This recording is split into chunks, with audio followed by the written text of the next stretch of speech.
Hello drainers, hello fellow Blade enthusiasts. Today I'm doing a Blade tier list slash review sort of thing. I'll be scoring the albums, but it's not going to be like a full-fledged review of each one. We're going to be going over only Blade's solo projects, so no AVP and no Crest. I'll just say right now, Crest is really good, AVP is mid as shit. Let's get straight into it. So we're starting off with Gluee, of course, Blade's first mixtape. It's technically a mixtape, it's an album. Gluee is quite good. It's pretty short. I want to say off the top of my head, I want to say it's 8 or 9 tracks. It's only about 20-30 minutes, and it's very much a cloud rap album, incredibly different than what Blade has come out recently, and we'll see later in his discography. For many, it's one of his best. Personally, I would put Gluee easily we're putting Gluee in the A tier. Gluee is just such a great cloud rap album that wastes no time. Delete is probably one of Blade's best songs. It has one of his catchiest choruses, and it just works as a great start to Blade's album career, I guess. It really just is one of the best cloud rap albums I've heard. Incredibly consistent in its sound and quality from start to finish. I will say though, I think the last 3 tracks on the album are not nearly as good as the first 6. My favorite song on the album is Shadowface. I think Bones' feature on there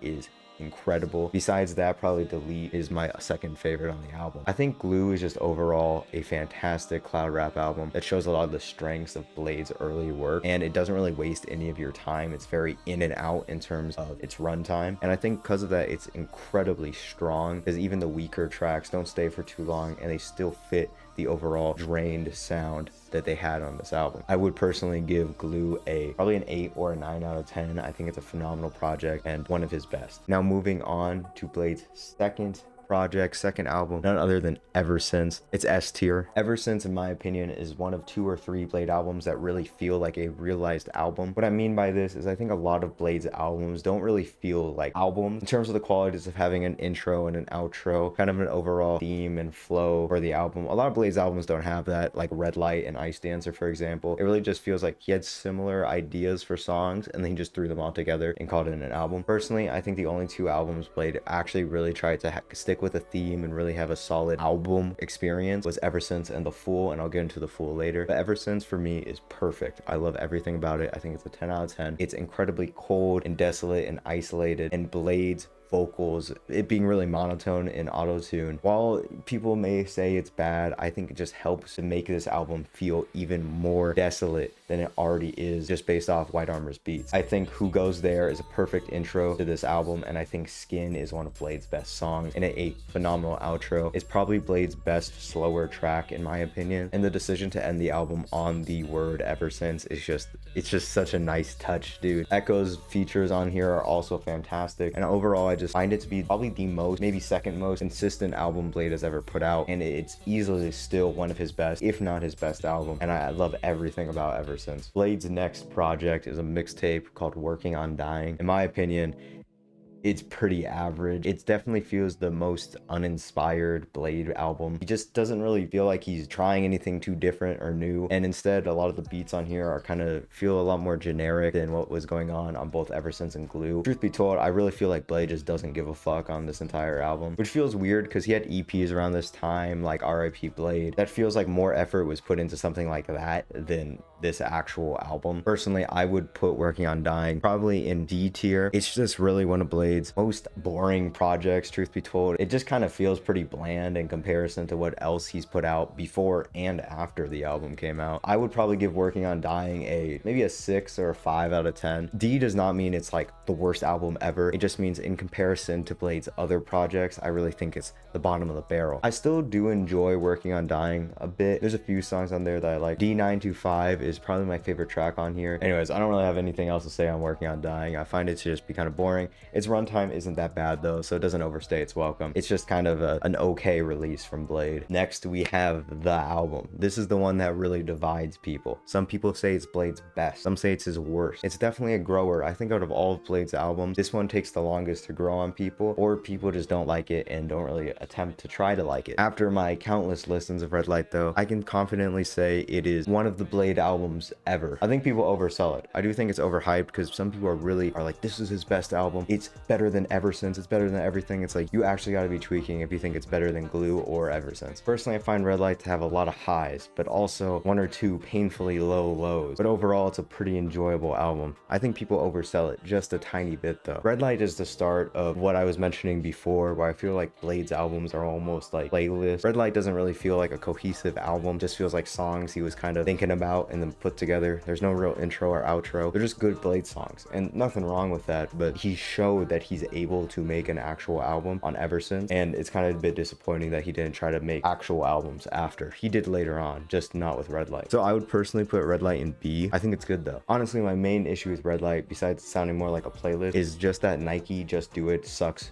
extreme ass. Same with I'm Goofy. I don't really like it that much. I don't think it's that bad. I just don't really like it. And as an outro, it doesn't feel like an outro. It's kind of whatever. But Nike Just Do It has like a horrible Blade line after horrible Blade line for its entire runtime. Nike Just Do It is Blade's longest song on this album, and it's one of his slower tracks. Examples being like Skin or Puppet Master, and Puppet Master is a perfect example of a good slow Blade song. But my issue with Nike Just Do It is that it's really long and it kind of just sucks. The lyrics suck, the flows kind of suck, and I just don't like it like at all. And don't get me wrong, finding cringy lyrics in a Blade song is like finding a Radiohead fan without a girlfriend. It's gonna happen, but usually it's only one or two lines. It almost feels like every single line is just ass and then Nike Just Do It. I really dislike it, and I just, it kind of doesn't ruin the rest of the album for me, but it sticks out like a huge sore thumb in the track list, and also doesn't help that the album feels like a playlist. I would probably give Red Light though still probably an 8 out of 10 or a 7. I think it's a really solid album that's just fun to listen to from start to finish, and he's able to do a better job of this though on his next album, ICEDANCER. ICEDANCER is bloated, dude. ICEDANCER is so bloated, which is so sad because the first 10 songs of the 19 songs on here are perfect. Okay, if this album was literally just the first 10 songs, I would have given it a 10. It would be an S tier because there are some of Blade's best songs without a doubt. Smart Water, Inside Out, Side by Side, Mall Horde Freestyle. For like all of the songs, all the first 10 songs, that run is insane. However though, that's not the entire album. There's 9 more songs and they kind of are a bit dookie. So I'm gonna put ICEDANCER in, I put it in B tier as well.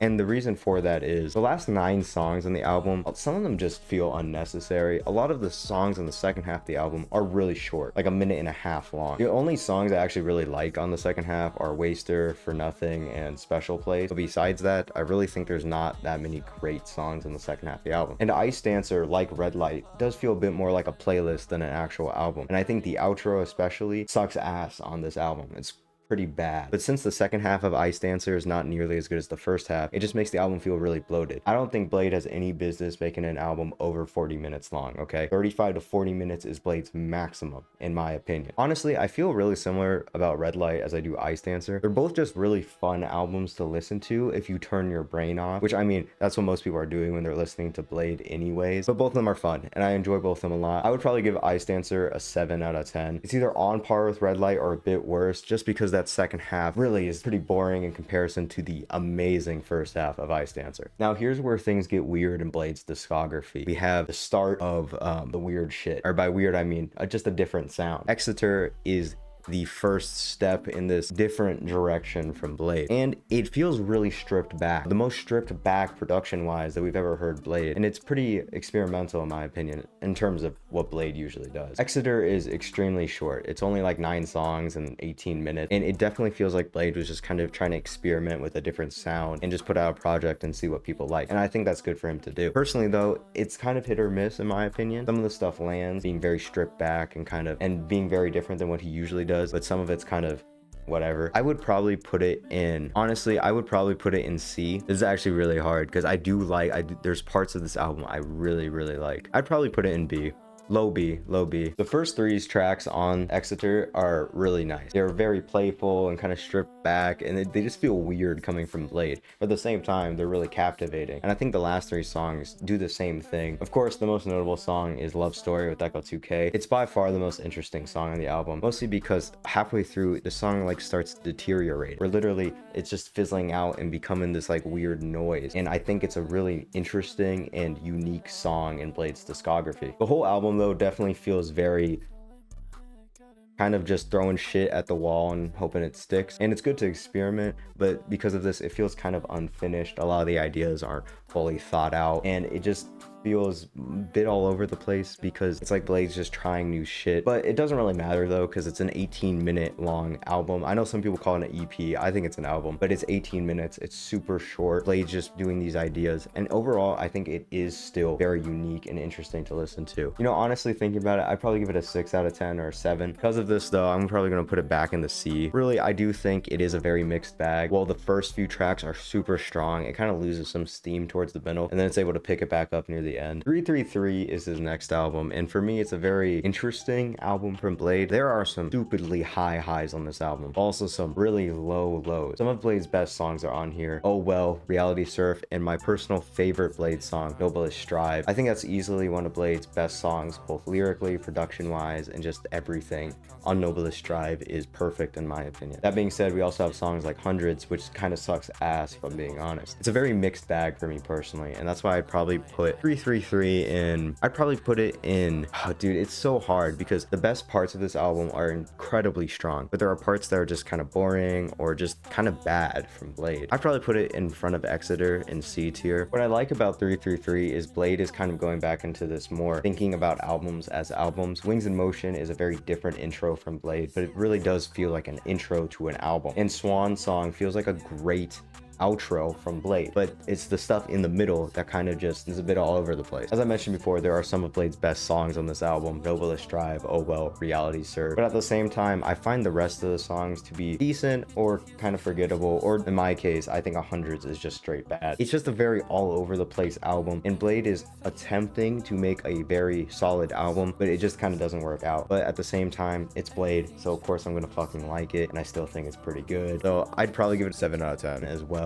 on the same level as EXETER in my opinion, just a bit more filled out with some more songs. We are now on to one of Blade's best albums, The Fool. The Fool, saying it now, S tier, okay? The Fool is S tier. The Fool for me is like the polar opposite of Eversince, right? Inside of me there are two wolves, Eversince and The Fool, right? Well, Eversince was extremely sad and pretty depressing. The Fool feels very happy, hopeful, and reminiscent of the past, while also looking forward and trying to do better in the future. A lot of the album is about Bladee looking in his past, looking at what he's done, and kind of reminiscing on it, wanting to improve on it, and just reflecting on himself as a person. And Bladee does this while not missing at all in the track list. Every single song on here is good. I do not have a song I don't like. I think all of these songs are fantastic. Some of them are Blade's best songs. I love the Fool intro. I think it perfectly leads into this album, showing that it's going to hit hard, but Blade's also going to be a bit more introspective on his lyrics. And I think the outro, Water, just ends off the album on a very strong note, with the overall theme being about thinking about your past and still moving forward. I'm just going to pull up the Spotify. Like, you can see all the songs, all of them are so good. It's just insane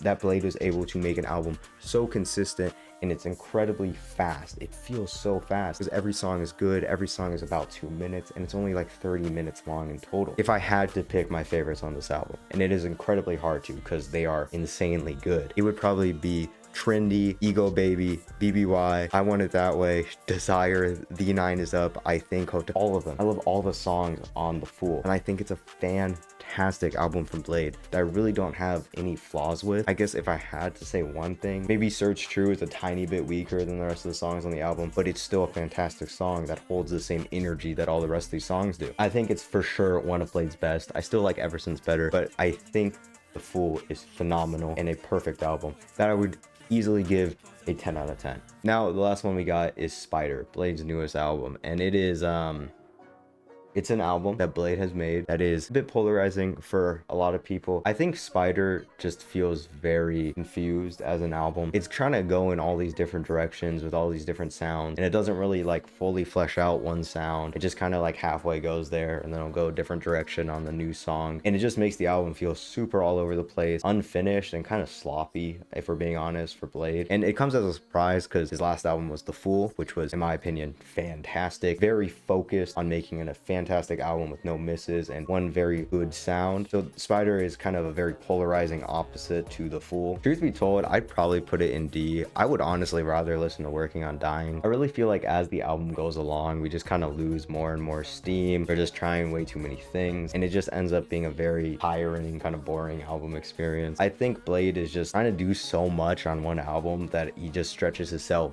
way too thin. There are some interesting ideas on here, like I'm Slowly But Surely Losing Hope. I'd actually love to hear a full Bladee album where he really explores that sort of sound, because it really could be very good. The thing is he explores that sound like maybe on 2 or 3 tracks on here, and that's about it. And then he tries something else, and he tries something else, and it just makes the album feel super all over the place, which I mean isn't like something new for Bladee's albums, but it's like super painfully obvious on this one, and it just kind of makes it not a great album experience. I personally don't really find it to be that great, but at the same time I don't really dislike anything on the album. I just find it to be very boring in comparison to a lot of his other albums, and I think about it the same way I think about Working on Dying. So I'd probably give it like a 5 out of 10, probably maybe a 6, but probably a 5. So that is my Bladee album tier list. This is basically a year in the making. I've been addicted to Bladee's sound and Drain Gang in general for this entire year of 2023, and for this video I really sat down and listened to his whole discography twice to really just fully get a grasp of his discography and be able to talk about it to this extent. I absolutely love Bladee. I love all his albums. Blade's one of those artists though that a lot of people have different opinions about every single album he's ever made. Most people are not going to have the same opinion. I think there's a general consensus that some albums are better than others, but it's really, he's a polarizing artist. Because of that, I would love to hear your guys' thoughts in the comments below. Please tell me what your favorite Bladee albums are, what your least favorite ones are. How would you rank them from worst to best, or really anything? Anyways, thanks for watching. Happy holidays. I hope you have a good rest of the year of this 2023, the little bit of days we have left. And if you're watching this sometime else, I just hope you have a good day. Thank you for watching, and goodbye.